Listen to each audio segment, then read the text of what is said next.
মহান আল্লাহ তাআলা পৃথিবীতে যে কত ধরনের জীবজন্তু সৃষ্টি করে রেখেছে এটা মানুষ কখনো গুণে ফুরাতে পারবে না। দেখেন এই গাছের সাথে একটি অদ্ভুত পানি লেগে রয়েছে। কাছ থেকে দেখে মনে হচ্ছে যেন একটি প্রজাপতি, আর দূর থেকে দেখে মনে হচ্ছে যেন দুইটা সাপের মাথা রয়েছে সেখানে। এই কৃষক ভাইয়ের গাড়ি বানানোর পদ্ধতিটা দারুণ হয়েছে।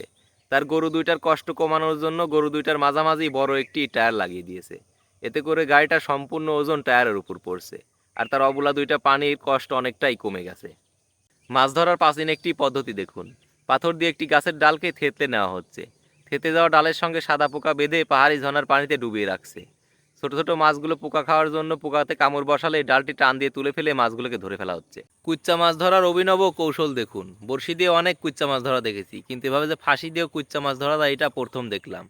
দেখুন, একটি গর্তের সামনে একটি ফাঁসি লাগিয়ে রেখেছে। গর্তের সামনে যখনই একটি টোপ দেয়, গর্ত থেকে কুচ্চা মাছ মাথা বের করে দেয়।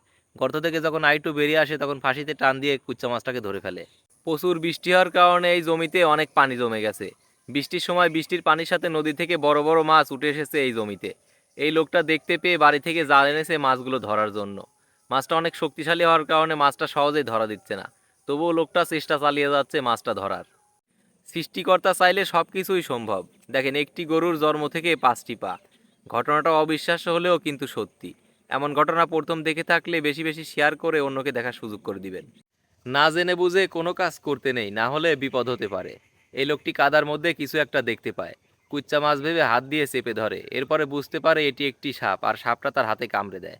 এই লোকটি প্লাস্টিকের একটি বোতল গর্তের উপরে চেপে ধরে, এরপরে হাত দিয়ে বোতলের উপরে আঘাত করে শব্দ করতে থাকে। শব্দে ভয় পেয়ে গর্তের মধ্যে থাকা পাখিগুলো পালাতে গিয়ে বোতলের মধ্যে ঢুকে পড়ে, আর লোকটি পাখিগুলোকে ধরে ফেলে। কথায় আছে সঙ্গদোষে লোহা ভাসে, এইটাই তার বড় প্রমাণ। এই কুকুরটাই কচ্ছপটার সাথে অনেক দিন ধরেই রয়েছে।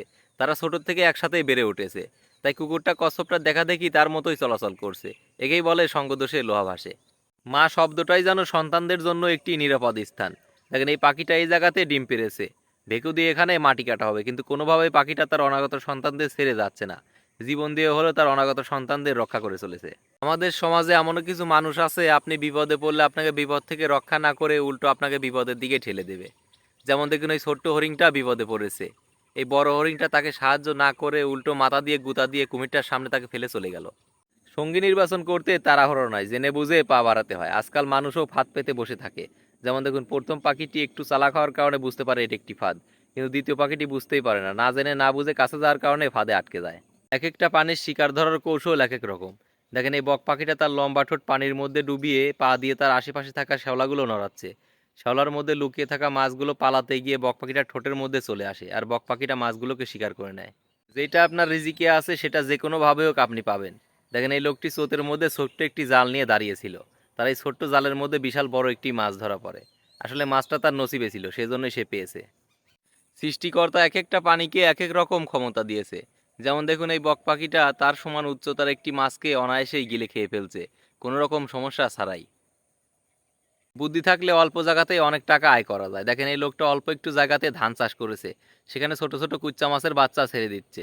ধান পাকতে পাকতে কুচ্চা মাছের বাচ্চাগুলো অনেক বড় হয়ে যাবে। আর অল্প জায়গাতে অনেক ধানও পাবে, আবার কুচ্চা মাছগুলো বাজারে বিক্রি করে অনেক টাকাও পাবে। রাতের বেলায় যে ঝেঝি পোকাগুলো ডাকে, এইগুলো চায়নাদের প্রিয় খাবার। এই ঝেঝি পোকা ধরার অসাধারণ পদ্ধতি দেখুন। ঘাসফুলের ডগায় অনেকগুলো পিঁপড়া লাগিয়ে সেটা গর্তের মধ্যে ঢুকিয়ে দেয়। পিঁপড়াগুলো যখন পোকাটাকে কামড়ানো শুরু করে তখন পোকাটা গর্ত থেকে বেরিয়ে আসে আর পোকাটাকে ধরে ফেলা হয়।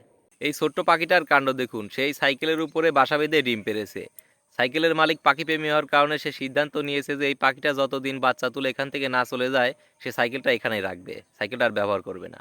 জোয়ারের পানির সাথে এই মাছগুলো নদী থেকে উঠে এসেছিল।